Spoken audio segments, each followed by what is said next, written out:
여러분 안녕하십니까? 포항 MBC 뉴스투데이입니다. 오늘 대구와 경북에는 오전까지 강한 비바람이 예상됩니다. 비가 그쳐도 대부분 지역에서 바람이 강하겠는데요. 자세한 날씨 유하경 기상캐스터가 전해드립니다. 요란했던 비바람은 점차 잦아들고 있습니다. 그래도 오늘 대구와 경북에는 오전까지, 경북 북부 동해안에는 낮까지 가끔 비가 오는 곳이 있겠고요. 오늘까지 경북 북부 동해안은 20에서 60mm, 경북 북부에는 10에서 40mm, 그 밖에 대구와 경북에는 5에서 20mm의 비가 내릴 것으로 예상됩니다. 한편 강수의 영향으로 내일 아침까지 기온은 평년 수준을 밑돌겠고요. 아침에는 바람도 강하게 불어 조금 더 쌀쌀하게 느껴지겠습니다. 오늘 빗줄기가 잦아들어도 바람이 강하겠는데요. 현재 경북 동해안을 비롯해 경북 일부 지역에는 강풍주의보가 발효 중입니다. 일부 지역에서는 오늘 순간풍속 시속 70km 이상으로 바람이 매우 강하게 불겠고요. 특히 동해 남부 해상을 중심으로는 물결도 매우 높은 가운데 돌풍과 함께 천둥, 번개가 치는 곳도 있겠습니다. 그 밖에 대부분 지역에서도 바람이 강하게 불어 각별히 유의하시기 바랍니다. 주춤했던 기온은 내일 낮부터 다시 오름세에 이어지며 일교차가 커지겠고요. 당분간 맑고 무더운 날씨가 이어질 전망입니다. 날씨였습니다. 올해 1분기 온라인 식품 거래액은 11조 6천억 원을 기록해 사상 최대치를 기록했습니다. 반면에 전통시장에서 식품을 사는 소비자는 점점 줄고 있는데요. 상인들은 이대로 가면 망한다는 절박한 심정으로 자구책 마련에 나서고 있습니다. 살아남기 위해 변화를 선택한 전통시장 상인들을 이규설 기자가 만나봤습니다. 대게와 과메기로 유명한 포항 구룡포항. 구룡포 시장에서 수산물을 파는 조수영 씨는 이제 손님과 마주보고 흥정하는 것보다 휴대폰을 켜고 물건을 파는 게 더 익숙합니다. 보통 10마리 꽉꽉 채워서 가니까 이걸 드셔보신 분들은 그냥 이제 제가 방송만 키면은 후기만 보시고 사시거든요. 온라인에서 신뢰가 쌓이면서 한 번 주문한 고객은 단골이 됐고 매출은 급증했습니다. 대게와 과메기 등 수산물이 풍부한 구룡포 시장에선 점포 16곳이 라이브 커머스 시장에 뛰어들어 전국의 소비자를 공략하고 있습니다. 특구라는 이게 별칭이 있다 보니까 이게 그래서 조금 더 메리트가 있는 것 같아요. 온라인으로 팔았을 때 산지에서 잡아서 바로 보낼 수 있다. 그런 장점이 있는 것 같아요. 깔끔한 디자인의 가격 표시판은 기본. 생선회도 소포장으로 판매하고 있어 시골 전통시장도 예전과는 많이 달라졌습니다. 잠기고 쓸려가고 2년 전 태풍 흰남노 내습으로 초토화된 포항 우천시장. 모진 재난은 시장이 변하는 계기가 됐습니다. 이곳에선 카드와 각종 페이 사용이 자연스럽습니다. 모자와 옷가지를 파는 가게에서도 동해안의 싱싱한 수산물을 썰어 파는 횟집에서도 손님들은 거리낌 없이 카드를 내밀고 상인들도 익숙하게 카드 결제를 진행합니다. 카드가 이거 가지고 사용을 하니까 좋고 어딜 가도 오천시장에 그게 좋아요. 전통시장에선 아직 익숙하지 않은 풍경입니다. 오천시장에선 85%의 점포에서 카드와 충전식 온누리 상품권 결제가 가능하고 상인들은 어린이 그림 그리기 대회까지 열어 고객 확보에 나섰습니다. 그 결과 지난해 오천시장 전체 매출은 2022년보다 15% 증가하는 성과가 나타났습니다. 손님 무조건 오락하는 게 아니고 우리 스스로가 뭔가 변화가 있어야 되고 아무리 뭐 메이커가 좋고 뭐 좋고 하도 우리 시장만큼 시장 나름대로의 메이커를 만들어 갖고 손님들 유치를 해야 된다. 오시게 해야 된다. 이처럼 전통시장 상인들의 생각도 예전과는 많이 달라졌습니다. 이런 생각의 변화가 매출 증대로 이어질 수 있을지 그 결과가 주목되고 있습니다. MBC 뉴스 이규설입니다. 경상북도는 일하는 부모가 아이를 돌볼 수 있는 환경을 조성하기 위해 조기 퇴근과 휴식 지원, 공동체 돌봄 마을 조성 등을 추진합니다. 초등학교 2학년 이하 자녀가 있는 근로자는 직장에서 조기 퇴근해도 월급을 전액받을 수 있도록 월 최대 400만 원을 보전합니다. 육아기 근로시간 단축 제도를 활용하지 못하거나 다 써버린 근로자를 위해 10시 출근 제도를 추진하고 조기 퇴근 근로자의 임금을 삭감하지 않은 기업에 최대 100만 원의 장려금을 지원합니다. 또 소상공인의 경우 출산 시 총 1,200만 원의 보조인력 인건비를 지원합니다. 이 밖에도 공동시설에서 아이들을 보살피는 돌봄 마을과 저출생 극복 시범 도시인 돌봄 융합특구 등을 조성합니다. 울릉도와 영덕군이 물류 취약 지역으로 지정돼 특별 지원을 받게 됩니다. 국토교통부는 택배 서비스 격차가 발생하는 일부 도서산간 지역을 물류 취약 지역으로 지정하는 내용의 제정안을 다음 달 3일까지 행정 예고한다고 밝혔습니다. 물류 취약 지역으로 지정된 지역의 주민은 택배비 일부를 지원받을 수 있고 택배기사 1명이 여러 택배사의 물건을 한 번에 배송할 수 있도록 화물 운송 관련 규제도 완화됩니다. 스승의 날 이틀 뒤인 5월 17일은 대한민국을 대표하는 동화작가 권정생 선생께서 타계하신 날입니다. 올해 17주기를 맞는데요. 안상학 시인과 함께 권 선생께서 생애 마지막까지 머물던 흙집을 찾아 그의 삶의 흔적을 더듬었습니다. 엄지원 기자가 전합니다.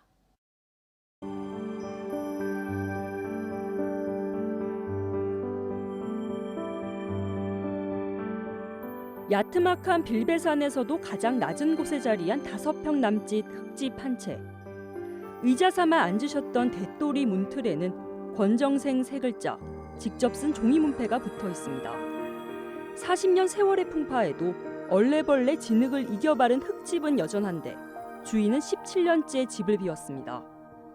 곁에서 오래 사숙했던 그의 제자도 60을 넘긴 초로의 나이가 되었습니다. 5월이 되면은 유독 권정생을 생각하는 날이 많아집니다. 우선 어린이날 생각해 보면은 권정생 선생께서 만들어내신 그 수많은 동화들의 어린이 캐릭터들이 떠오르고요. 저희 같은 사람들에게 어버이 같은 이렇게 사랑을 많이 베풀어 주셨는데, 그래서 어버이날이라도 이렇게 생각이 나고요. 스승의 날 당연히 생각나죠. 평생 아픈 몸을 부여잡고 한 사람 누울 공간에서 글을 쓰고 잠을 자고 성인 키보다 조금 더 높은 빌뱅이 언덕과 강아지 뺑덕이를 가족 삼아 살아온 무소유의 삶. 옷은 가리면 되고 집은 비 안 맞으면 되고 먹을 것은 배 안 고프면 된다. 이 정도로 생각을 하셨거든요. 그리고 자기에게 남아있는 모든 것들은 가지고 있는 것 자체를 불편해 하셨습니다. 그래서 다 돌려준 거죠, 세상에. 자기를 위해서 한 푼도 쓰지 않으셨습니다. 대표작 강아지똥처럼 권정생 선생은 아무것도 아닌 것 같은 낮고 연약한 존재에 주목했고 그의 삶도 다르지 않았습니다. 가난한 사람을 보고 같이 할 수 있는 길은 자기 자신도 가난해질 수밖에 없다. 울고 있는 사람과 같이 할 수 있는 길은 당신도 울 수밖에 없다. 같이 울어주는 그것을 끝까지 실천하셨던 분입니다. 낮은 곳, 어두운 곳, 힘든 곳, 그 함께하는 길인 거죠. 전쟁과 이념 갈등이 끊이지 않은 이 시대, 선생께서 살아계시다면 어떨까? 그 두 번의 전쟁을 겪으면서 선생님은 교육의 기회도 잃어버렸고 지극히 가난한 삶 속에서 병까지 얻은 몸으로 평생 문학에 매달려 사셨습니다. 그래서 그분의 큰 꿈은 어떻게 하면 이 세상이 전쟁과 폭력이 없고 아주 평화로운 세상이 되어서 그 안에서 어린이들이 마음껏 자기 꿈을 펼치며 살아갈 수 있을까 하는 그런 염원을 갖고 계셨거든요. 지금도 살아계셨으면 여전히 그 아픈 몸으로 그 속에서 특히 고통받고 있을 어린이들을 걱정을 하셨을 겁니다.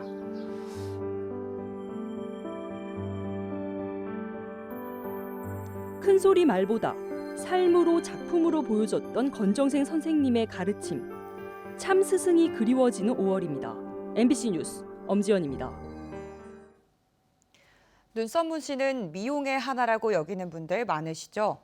우리 국민 4명 가운데 1명꼴 약 1,300만 명이 문신 경험이 있다는 통계도 있습니다. 대부분은 병원이 아닌 곳에서 시술을 했는데요. 이를 두고 불법이냐 아니냐 법원 판결도 엇갈려서 논란이 큽니다. 일반인이 배심원으로 참여한 첫 국민참여재판이 열려 큰 관심을 끌었는데 결론은 유죄로 판단했습니다. 조재한 기자가 보도합니다. 반영구 화장사 24살 권모 씨. 2020년 9월부터 지난해 5월까지 대구에 시술소를 차리고 419회에 걸쳐 눈썹 문신 시술을 했습니다. 국민신문고로 불법 의료행위 신고가 됐고 재판에 넘겨졌습니다. 핵심 쟁점은 눈썹 문신이 의료행위이냐 아니냐였습니다. 비의료인 의료행위는 법으로 금지하고 있는데 어디까지 의료행위인지 명확하지 않아 그동안 법원 판결도 유무죄가 엇갈렸습니다. 일반인 7명이 배심원으로 참여해 이틀 동안 진행한 첫 국민참여재판에서는 4대3으로 유죄 판단을 했습니다. 사람의 생명과 신체, 공중위생에 위해를 발생시킬 수 있는 의료행위에 해당한다는 겁니다. 너무 아쉽고 속상하고 7분 중에서 3분이 무죄라고 말씀을 해주셔서 조금이나마 희망이 보인다고 생각을 해서 이제 항소심까지 갈 힘이 그래도 어느 정도 있다고 생각합니다. 문신업 종사자만 전국에 약 35만 명, 시술을 받은 사람은 1,300만 명에 이르는 것으로 파악됩니다. 국민 4명 가운데 1명꼴입니다. 대다수 나라에서 문신을 합법화했을 뿐 아니라 2015년에는 고용노동부에서 문신사를 미래 유망 직종 가운데 하나로 선정하기도 했습니다. 문신업계에서는 법 규정 미비 때문에 불법 낙인이 찍히고 문신사 인권 침해로 이어지고 있다며 국회에 계류 중인 4가지의 관련 법안을 조속히 통과시킬 것을 촉구했습니다. 저희도 많은 협조를 통해서 자격이라든지 시설관리 규정에 힘써서 보다 빠른 시간 안에 법안이 통과되고 또다시 계속 무죄가 나올 수 있게끔 투쟁하도록 할 거고. 비의료인 눈썹 문신 시술이라는 동일한 사안을 두고 법원 판결도 엇갈려 왔습니다. 일반인이 배심원으로 참여한 첫 국민참여재판에서도 유죄로 판단했는데 기술 발달과 사회 통념 변화에 따른 법 규정이 정비될 때까지 눈썹 문신 불법 논란은 계속될 것으로 보입니다. MBC 뉴스 조재한입니다. 경상북도는 2025 에이펙 정상회의 경주 유치를 위해 포항 경주공항 국제선 취항을 지원하기로 했습니다. 경북도는 포항시와 경주시, 한국공항공사, 경북문화관광공사와 협약을 하고 포항 경주공항에 국제선 부정기편이 쉽게 취항할 수 있도록 국토교통부의 관련 지침에 중앙부처 승인 요건을 시도지사로 개정하도록 건의할 방침입니다.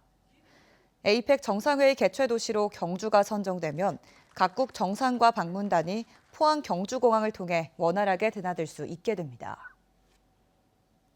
포항시가 전국 기초지방자치단체 최초로 2차 전지 산업 육성을 위한 조례를 마련해 기업 지원에 나섰습니다. 이 조례는 2차 전지 산업 종합계획 수립 및 시행, 전문 인력 양성, 기업 유치 및 지원, 산학연 협력체계 구축 등에 관한 내용을 담고 있습니다. 또 2차 전지 산업의 날을 지정하고 관련 행사를 열거나 유공자를 포상할 수 있는 내용도 포함됐습니다.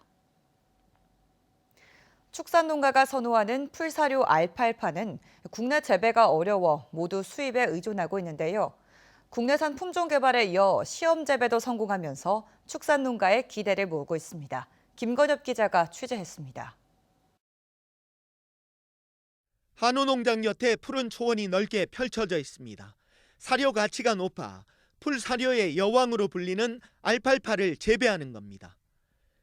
재배 조건이 맞지 않아 국내에서는 알팔파 재배가 힘든 것으로 여겨졌는데 국내산 품종이 개발되고 지난해 첫 시험 재배에 성공한 데 이어 2번째 재배에 성공했습니다.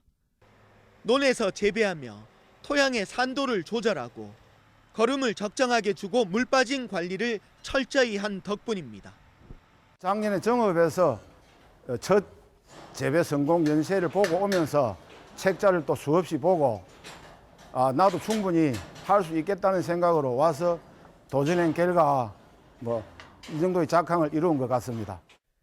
국내 환경에 적합한 2개 품종을 개발하고 전북 정읍과 경남 고성에서 잇따라 시험 재배에 성공하면서 국내 재배 가능성이 한층 더 높아졌습니다. 알팔파 수입은 2013년 16만 4천 톤에서 2021년 19만 1천 톤으로 매년 늘어나고 있고 수입 가격도 계속 올라 축산 농가에 부담이 되고 있는 상황입니다. 알팔파를 국내에서 연중 생산할 수 있다는 것은 축산 농가의 사료비 절감은 물론 수입 의존도를 낮춰서 국내 축산업의 경쟁력을 강화하는 데 큰 도움이 될 것입니다. 농촌진흥청은 실증 연구를 통해 재배 기술을 축적하는 한편 축산 농가에도 본격적으로 보급할 계획입니다. MBC 뉴스 김건엽입니다. 포항시는 5월 말까지 포항사랑 상품권 부정 유통행위에 대한 일제 단속을 벌입니다. 단속 대상은 가족 지인을 동원한 대리구매, 상품권의 결제를 거부하거나 다른 결제 수단에 비해 불리하게 대우하는 행위 등입니다. 부정 유통이 적발되면 현장 계도와 가맹점 등록 취소 등의 행정 처분과 함께 최대 2천만 원 이하의 과태료가 부과될 수 있습니다. 경상북도는 불필요한 규제와 걸림돌이 되는 규제를 개선하기 위해 2024 경상북도 규제 개선 아이디어를 공모합니다. 공모 분야는 출산, 육아, 저소득층, 장애인 등의 복지 분야, 교통, 주택, 의료 등 일상생활 분야, 청년, 어르신 일자리 분야 등 5개 분야입니다. 이번 공모는 6월 14일까지 한 달간 진행되며 규제개혁위원회 심사를 통해 최종 선정되는 아이디어는 중앙부처와 협의해 개선 작업에 들어갑니다. 오는 31일부터 사흘간 포항 영일대 해수욕장에서 열리는 포항국제불빛축제는 무엇보다 안전에 초점을 맞춰 진행됩니다. 불빛축제가 야간에 개최되는 만큼 시는 경찰 소방과 합동으로 종합상황실을 운영하는 한편 인파관리용 차량 운행, 실시간 안전문자 중계 등을 통해 사고가 나지 않도록 대비할 계획입니다. 포항시는 또 행사장 시설물을 수시로 점검하고 안전관리 인력을 촘촘하게 배치해 축제를 안전하게 치르기 위해 노력하고 있습니다.